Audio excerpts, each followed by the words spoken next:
Assalamualaikum warahmatullahi wabarakatuh. Perkenalkan, nama saya Humairah Sabilah dengan NIM 2208-0200-133, mahasiswa program studi pendidikan guru sekolah dasar, Fakultas Ilmu Pendidikan Universitas Muhammadiyah Jakarta.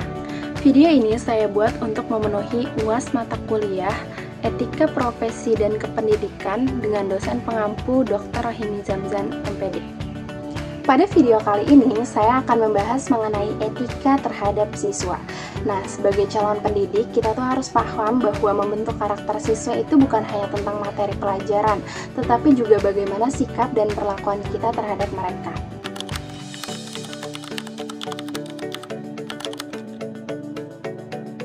Apa itu etika terhadap siswa? Etika terhadap siswa adalah tata krama, nilai, dan sikap yang harus dimiliki oleh guru dalam memperlakukan siswa. Nah, ini tuh mencakup bagaimana kita berbicara, bagaimana kita bersikap, memberikan perhatian, menghukum, dan memberikan penghargaan kepada siswa.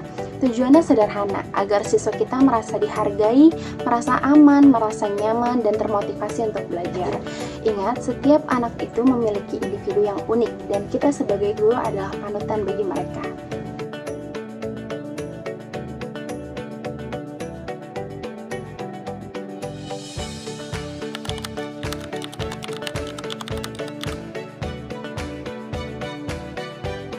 Mengapa etika terhadap siswa itu penting? Kenapa sih etika ini penting?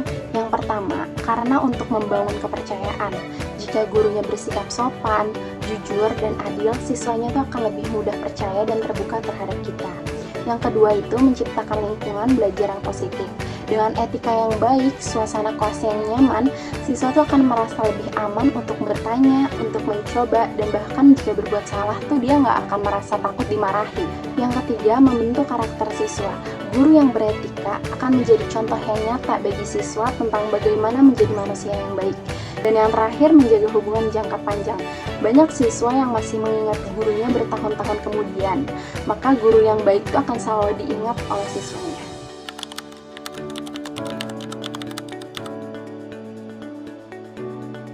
Bagaimana contoh sikap etis guru terhadap siswa? Lalu, apa saja contoh sikap etis guru terhadap siswa?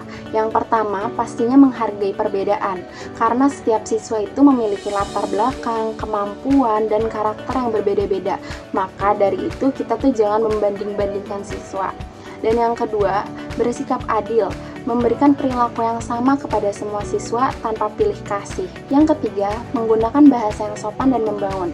Hindari kata-kata kasar atau merendahkan, gunakan kalimat yang mendidik dan memotivasi supaya anaknya itu menjadi termotivasi oleh kita. Yang keempat, mendengarkan dengan empati. Terkadang siswa itu hanya butuh didengar, maka dari itu kita tuh jangan terlalu buru-buru menilai sebelum memahami maksud dari si anak tersebut. Yang kelima, menjaga privasi dan rahasia siswa. Masalah pribadi siswa tidak perlu diumbar karena ini adalah bentuk profesionalitas kita sebagai guru. Yang keenam, tidak menyentuh atau bersikap fisik yang tidak pantas. Kita perlu menjaga jarak yang sehat, terutama pada siswa yang berlawanan jenis. Selanjutnya, yang terakhir, kita perlu memberikan pujian dan teguran secara profesional. Pujilah anak di depan umum dan tegur dengan bijak secara pribadi.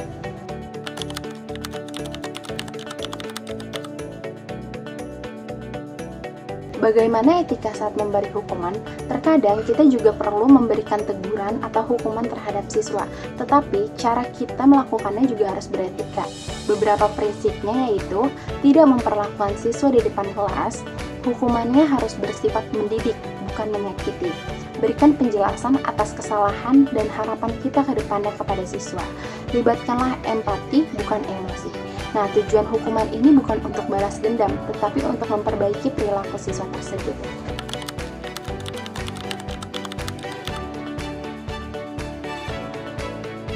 Bagaimana etika dalam komunikasi harian? Etika guru juga harus tercermin dari komunikasi sehari-harinya. Misalnya yang pertama, sapaan yang ramah. Awali hari dengan menyapa siswa, karena senyuman kita bisa mengubah mood mereka. Berikutnya, mendengarkan aktif saat siswa berbicara.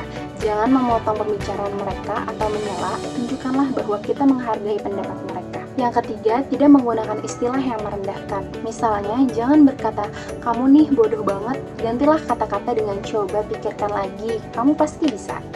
Selanjutnya yang terakhir, memberikan waktu siswa untuk berbicara atau bertanya. Jangan terburu-buru pindah materi tanpa memastikan siswanya itu paham atau tidak.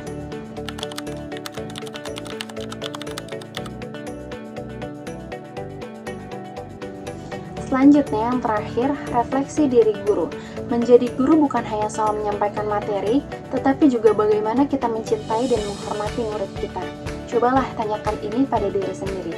Apakah saya sudah memperlakukan siswa dengan adil? Apakah kata-kata saya sudah membangun semangat mereka? Apakah tindakan saya sudah memberikan teladan yang baik untuk mereka? Kalau jawabannya belum, nggak masalah, karena kita masih bisa belajar dan memperbaiki diri untuk menjadi lebih baik lagi.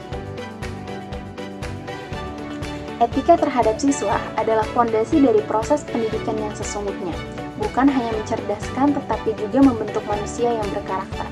Yuk jadi guru yang tidak hanya pandai mengajar, tetapi juga bijak dalam bersikap, karena sejatinya guru yang baik akan selalu hidup dalam hati siswanya. Terima kasih sudah menonton, semoga bermanfaat. Kurang lebihnya mohon maaf. Wassalamualaikum warahmatullahi wabarakatuh.